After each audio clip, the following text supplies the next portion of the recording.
So we are in chapter 2, verse 2. Right? We just did that. Yep. So just to catch everybody up on the story, because Shimon, I don't know if you know the story of Ruth. So I want to tell it to you in my way. So the story goes like this. There's a family, Elimelech, his wife Naomi, 2 sons, Matalon and Kilion, right? We don't really know if that was their name or not. We saw different opinions, because Matalon means disease, Kilion means destruction. Nobody calls their kids destruction and disease, even if you don't like them. So the family, Naomi and Elimelech, move with their 2 sons to Moab, the fields of Moab. The husband dies because Of something. He left the rest of Israel. he left Eretz Israel, so he gets punished. Yeah, don't blank out on this. Stay with me.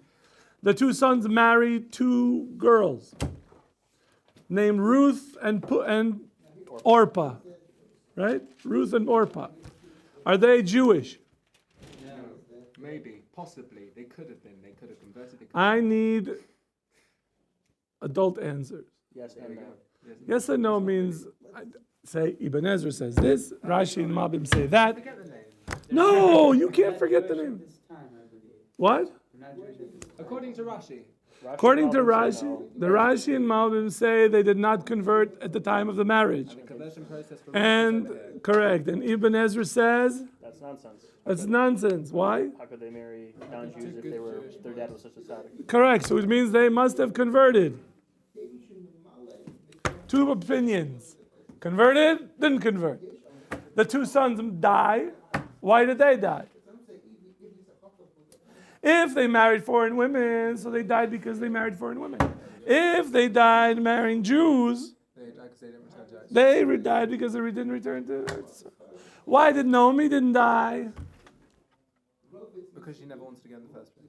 She never wanted to go in the first place, and she couldn't go. She couldn't go against her husband's word. Correct. So now the 2 daughters-in-law are left. Naomi says, we're going to go back to Eretz Israel. They start walking, and she keeps telling him, look, go back, go back, go back. Orpah says, you know what? I'll go back.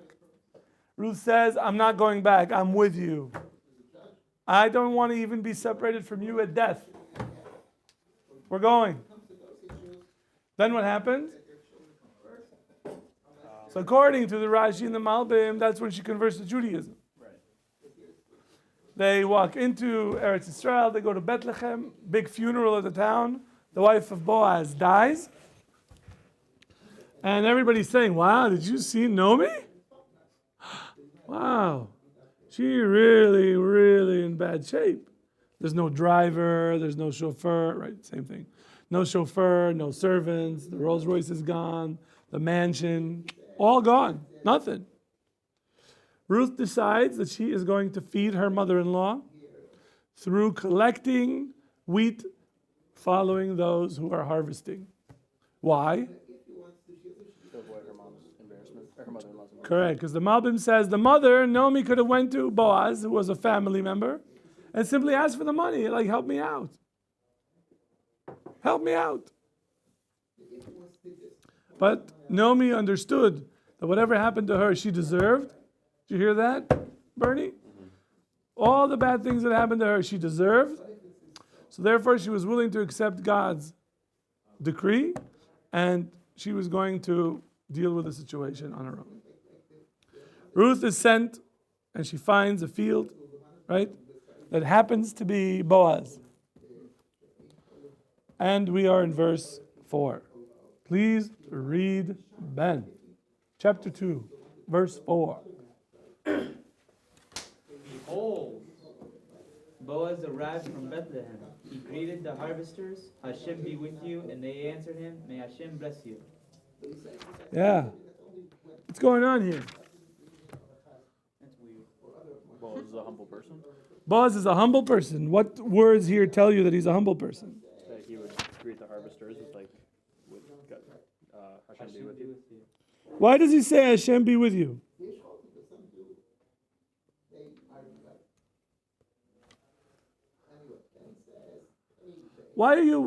Have you ever seen a text like this? Like you've read the Chumash. Usually that's not how people greet one another. How do we greet people? Shalom Aleichem, peace be upon you. Do we say, Hashem imcha, God is with you? No. There's something in this formula that everybody asks questions on. Rashi doesn't say anything. Well, that's weird. Well, I think he doesn't say anything. The Ibn Ezra, right, my favorite, he says this. Lazor etchem ba'avur shehem amelim. He's blessing them that God may help them because they're doing work. They're working hard. So he gives them a blessing. God may help you, so you should be successful. And they say, bless you back. Very nice. What? So he blesses them because they're working for him. So they bless him so that the harvest would be plentiful. They're just being cordial. That's one way to learn. Now the Malbim. The Malbim says, according to the Gemara in Brachot, it says that Boaz and his Beis Din. What's a Beis Din? What? It's a rabbinical court, right? There's a court. Boaz was a member of a court, and they decreed that whenever you say hello to a friend, you mention God's name. So he says, Hashem is with you. Why? What's the problem with this? Like if you wanted to greet somebody with God's name, can you? Yeah? He's just done it. What? He's just done it. He's just done it. Yes, but I'm just asking you. Put the story. Obviously, I told you the commentators have a problem with this. Why do they have a problem with this if it's perfectly okay? Oh, you're not supposed to say Hashem's name in vain. What? You're not supposed to say Hashem's name in vain. We're not supposed to say Hashem's name in vain. Greeting somebody seems to be Mundane activity. a mundane activity. It's nice. Everybody wants to see you. Hi, Jess. Hi, Ben. Hi, Binyam. Hi, Bern. Right? Somebody walks in and says, hi. Right? It's very nice. Makes people feel. But I don't say, God is with you. That's a little too theatrical, isn't it? Just a little. I've met people do that. What? I've met people who've done that. Yeah, but they're theatrical and they're British. That goes together. Really? I'm kidding. English people don't greet one another. 'Cause They don't? They're bitter. They're bitter and miserable. I thought that was German. That's what they beat It's it. German as well. So here's the issue. The Malbim. We're going to look at it inside. So the Gemara asks, V'chitema. So if you say that Boaz midate de nafshe ave, do you think that Boaz made up his own decision? That we're going to greet people using God's name? That's using Hashem's name levatala, in vain. And we're not supposed to do that. So what happened? What's the problem with this generation? People keep dying off. Go before. Why did Elimelech leave the land? There was a famine. Why is there a famine? Because the people were not acting the way they should be. Lashon hara, right? Shfot hashoftim. They Right? weren't respecting the judges, yeah. They weren't listening to them. No? The judges were being judged. That's the No, reason. the judges By were the people. judging. The judges were judging. So what does that mean? According to the Malbim, do you remember? Yeah, doesn't it mean that people were judging the judges? No. Maybe that's a very interesting way to read it. But the Malbim says it was a period where there is somewhat of anarchy, some level of anarchy. Why? Because you don't have one judge, you have multiple judges. And people essentially are doing whatever they want. And when people are doing whatever they want, what ends up happening? People are stealing. There was theft, there was gezel, thievery. And so Boaz and his Beis Din said, we need to bring God into everyday human relations. So we will start, we're making a takana, we're making an ordinance, that everybody here has to greet one another with God's name, so that way they will start thinking more about God. That's what the Malbim says. Seems like a very logical thing to do at that time. Right. It's to cause people to remember that God is watching what they're doing. Right? If you ask a person who has a very close relationship with God, you say, how are things going? What does he say? Baruch Hashem. So I always say, Baruch Hashem what? Baruch Hashem good? Or Baruch Hashem not so good? Why? Because according to the Ramchal, he says, we have to bless Hashem whether something good happens or not. So Baruch Hashem is the max. Everyone has to say Baruch Hashem. But I want to know, like, how's the person doing? So I know, thank you. I'm glad that you're making a bracha to Hashem. Good. Was that what we were talking about? You have to bless bad news And good news. Yeah, with the same. There's a different bracha. For a bad news, there's the bracha of Dayana Emet, and for the good news is Hatov Hameti. Well, it's not the same words, but like the same like yeah. Yes, but it's very hard. Right. It's very hard. What? With the same enthusiasm to bless Hashem for something that bad happens. But that's our call to duty. We got to man up. So he says that the idea is to put in their heart that Hashem from above is watching them and is taking care of them, and He wants to make sure that the community is doing well. And that's why we bring, when we greet one another, when we say shalom, we should be thinking about God. Okay?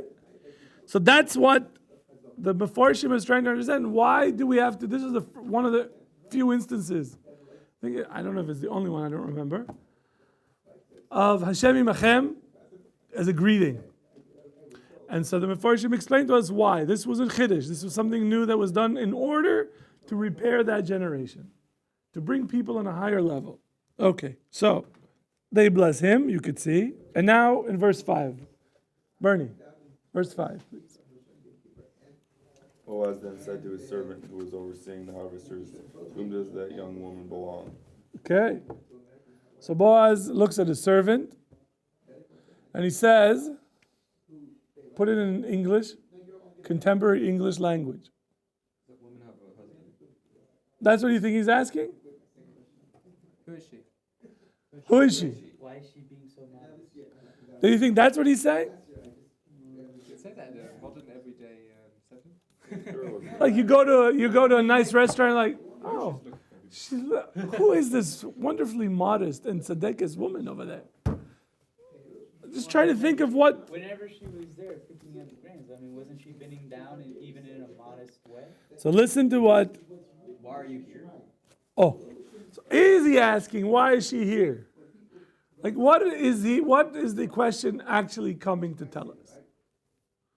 Why is she here from Moab? Don't try to. There's going to be some answers. So, but I just want you to think of the question. He looks at his servant. He says, "Lemi hanara azot." Why is this? Why is she here? This is asking who she is. He's asking, yes, but what does that mean? Who she is? Where's she come from? Like, why is she here in my field? That's the idea. Yeah, right. So he says, yeah, go ahead. No, that's okay. So Rashi writes, "V'chi darko shel Boaz lish'ol ben noshim." Rashi asks the question: is it the way of Boaz to ask about women? Meaning, no, it isn't. Right? You have a tzaddik, a righteous person, the head, a rabbi on the Beis Din, and he asks women about women. Like, who's that girl over there? Rabbi, X-nay on the women. You're not supposed to ask. No, I just want to know, like, just for. Well, it's his field, so. But Rashi is saying, even so. Even so. Like, Boaz, a guy at the stature of Boaz, he's going to ask about, like, girls on his field? What's there to ask? They're poor people on your field. Who cares who she is?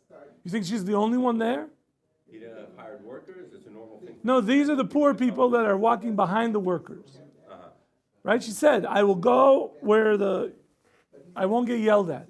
So she goes with the poor people and she's collecting. Was Ruth a very beautiful woman? It depends. Because it says a couple of sentences later, in a minute, it says he ordered the other workers not to molest. Yes, not to bother her. Oh, Yeah, it doesn't mean like molest in terms of sexually. okay. It could. It could, but I don't think you have to read it that way. She's meant to be about 40 something. He's older than her. What? One opinion says that she's about 40, right? Yeah. So but it's not a question of looks. She just doesn't, Now let's keep going. Look at what Rashi says. So Rashi asks the question, "V'chi darko shel Boaz lish'ol benashi?" Ela, rather, divrei tzniut v'chochma ra'aba. He saw in her modesty and wisdom. How did he see modesty and wisdom? So what's the scene? Picture the scene. What he said, the way that she got down to Excellent. Correct. He's seeing that this young woman is acting, or this woman is acting differently than the others. Something is not right. שתי שיבולים לקטה, שלושה אינה לקטה. מלקטת עומדות מעומד ושוכבות מיושב כדי שלא תשחה. She would pick up 2 at a time, but not 3. That's the halacha. 3 is you can't take because they're a bunch. So 2 is the maximum. 1 or 2. She takes only 2. And he pays attention. He sees like she's taking only 2. And the ones that are standing, she picks up standing. The ones that are like this, she picks them up without bending down. Right? like crouches properly? Yes, correct. She's not like this. Yeah. She doesn't bending over. Very much so. Yeah. Yeah. And that draws his attention. Isn't Boaz supposed to be like sitting shiva for his wife or whatever? Just if she just died. Separate issue. You could have a week pass from here, from that day to this day. That's not a shiloh. Now, Ibn Ezra says he thought she was married. And he saw that she is dressed differently. That is, he looks at her and she's dressed like a foreigner. Why is she dressed like a foreigner? What? Why? But couldn't she just change clothes? What? Okay. But there's another reason. Because remember the verse said in verse 2, said Ruth the Moabite. And we asked, why does it say Ruth the Moabite? It should be Ruth the Jew. Because she's no longer a Moabite. So why do we say that she's Moabite? That nobody would recognize her as having connection to Naomi and thereby bringing shame to Naomi. So she's wearing Moabite clothes so that nobody can make the connection between her and Naomi. Why would she bring shame to Naomi? Because everybody would know that if she was like, who are you, Ruth? Oh, you're the daughter of Naomi. But wouldn't they, if she was dressed in Moabite clothing, Now, they didn't see her before. no, but it doesn't matter. They know that Naomi has just come from Moab. Yeah. So there's this strange woman who's suddenly arrived who's dressed in Moabite clothing. So wouldn't But- they make the connection between But Naomi maybe and she's not the only one from Moab who's collecting. Yeah? Yeah, it was I don't know. probably a busy time of the year. It was harvest season. I don't know, but I like The your fact that question. they're all referring to her as the Moabite girl and who's this strange woman. There can't be too many Moabite women around. That's Because true. otherwise they wouldn't be talking like that. See? But they don't know that Naomi came with her daughter-in-law. Yeah, there was But probably one woman just came from Moab and then there's this strange Moab woman. No, remember, well, So Naomi is the woman that came from Moab that everyone knows about. You know. I think you're asking a very good question. Do you guys all understand his question? No. Okay, I'm glad. Thank you for being honest, Eric. I mean it. So the idea, he's asking a very, very good question. The more I think about it. So I said that the reason that the Malbim says that Ruth is called the Moabite is because she wanted to go as the Moabite so that nobody would connect her to her mother-in-law.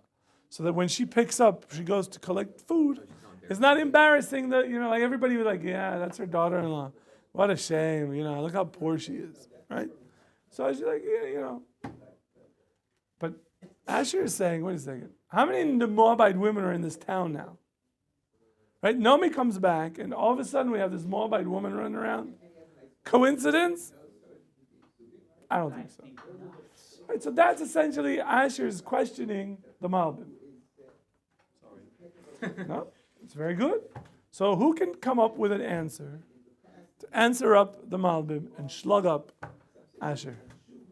thereby bringing peace to the universe.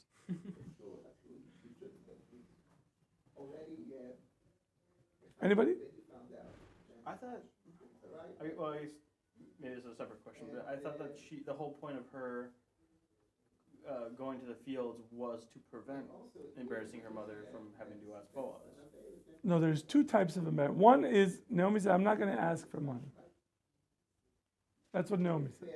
And Ruth says, I could go ask for the money, but it's going to still bring shame. Or if everybody knows that I'm connected to you and I'm going to go collect food, then every time they see me, they'll know, that's her daughter-in-law. Thereby bringing shame.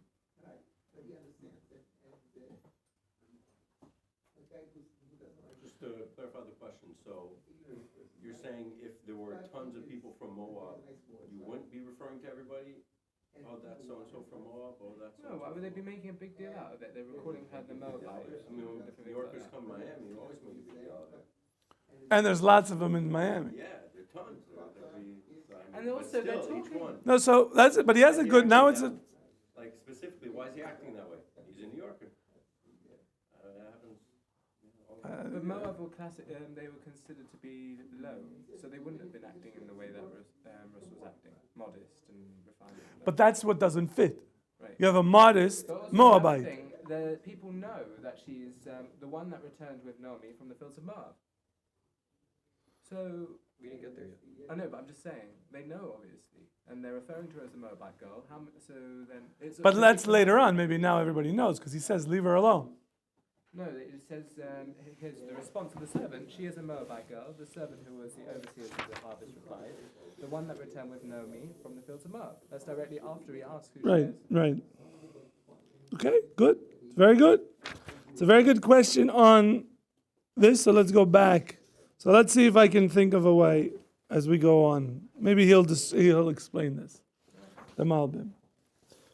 But, because I want to do him justice. So, according to the Malbim, he says when Boaz sees Ruth collecting by herself, but in front of her she had a lot there, he thought she was one of the wives or the daughters of the harvesters. He saw that she had so much that she collected, he thought it was like an inside job. Okay? Or just collecting for more than one person. Well, I'll tell you why I say that. He thought that the koitzer, the guy that cuts down, the sheaves, was either her husband or her father, and he chased away the poor people that she would be the only one collecting. And therefore, he said, hey, she belongs to which of my workers? Because he thought something unfair going on. That's how the Malbim is reading this. Is that how the Ibn Ezra reads this? How Rashi read it? How did Rashi read it? I thought he wasn't Looking at a woman. Rashi said, don't say that he was just looking at a woman, because that's not possible. But he saw her midos, he saw the way that she's so modest and being so wise, then that caught his attention. So he's asking, who is this? The Malbim says that he sees that she's got this pile, huge pile. He's like, how did she end up with that? Right? That seems that is happening after the collection, not during the collection. According to Rashi, he's watching during the collection. Chora. And the Malbim L'chora is after the collection, because he sees a pile in front of her. So, we have again a small machlekes, which is fine, nobody dies. You can always have a machlekes. Do you know what a machlekes is? An argument. debate. An argument. This one says this one says that. Nobody gets excited. We have machlekes all the time. But that's why it's so exciting.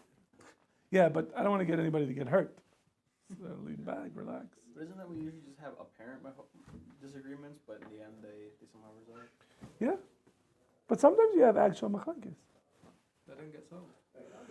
You don't. And you should be perfectly fine with them.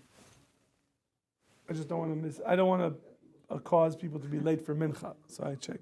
What? Cause of machlokes. No, well, I don't want to cause a fight. because people. Come on. Okay, let's keep going. So what does the young man say? Whose turn is it? Your turn. Verse 5. Sorry, 6, 7. Vayan hanar. She is a Moabite girl. The servant who was overseeing the harvest replied, the one that returned with Naomi from the fields of Moab. And she had said, please let me glean and gather among the sheaves behind the harvesters. So she came and has been on her feet since the morning until now, except for her resting a little in the hut. Okay. So according to the answer, what do you think? The Malbim or Rashi? What's a better fit before we keep going? Rashi. Rashi? It says that she's been collecting all day except for a little bit of resting in the hut. But according to Rashi, it sounds like she's still collecting. Hold on a minute. It says on her feet since the morning until now. Which means she's just finished. finished. It could be until now. Break time? Till now she's still continuing. Until now, but she's still doing it. Because you're asking me, so I'm telling you now. I don't know. In a minute, she might lay down. I don't know. So the verse is ambiguous.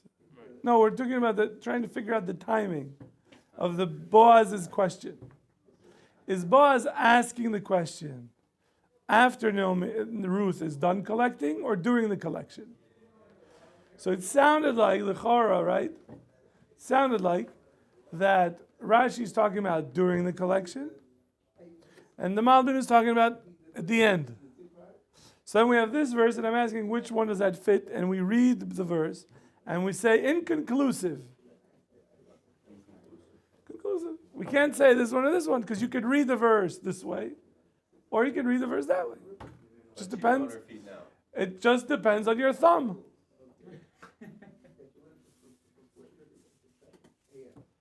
I had an economics teacher who said he always wanted to meet an economist with one hand. Because he always say on the one hand and on the other. Like, the one hand, job market is doing great. On the other, no, there is no other. You don't have any other hands. Stick with one prediction. So, I was learning with somebody one day. They had a cast on his thumb. He couldn't learn. Just forget it. Just couldn't. Like, there's no fun. I'm fun. And then there is this, something's not clear, they do this.